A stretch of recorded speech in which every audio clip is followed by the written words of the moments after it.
This episode was recorded before April 1st, 2022, when Danielle Smith announced her candidacy for the United Conservative Party of Alberta.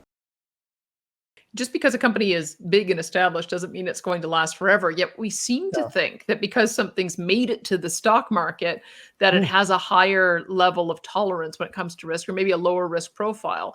And it's important when we get into talking about why these things are regulated differently. But what does the data show? I mean, once something is arrived on the stock market, does it have a lower risk of failure? Well, the people love this expression, too big to fail and that sort of thing. But, it's interesting to look a bit historically at the data. So in the US, for instance, the number of publicly listed companies peaked around 96. So where there was roughly twice as many publicly traded companies back then in the US as we have now. So a substantial reduction, some company failures, some mergers and the like, and substantially fewer initial public offerings over the last number of years.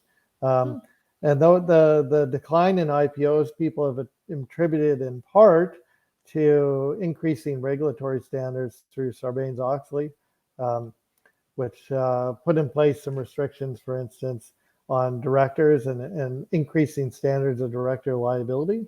So after some scandals like Enron and the like. So if you're a negligent director, that could land you yourself in jail.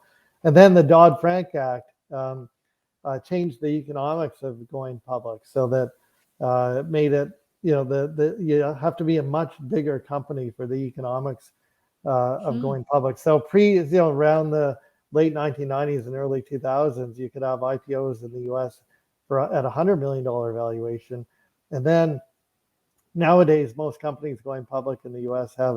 they're raising money in the billion plus range, or at least the valuation of the company is in the billion plus range. If you're not a company that's the expression is a unicorn, if you're not a billion plus valuation, then it's almost it's very, very hard to get a public listing in the U.S. for a smaller company.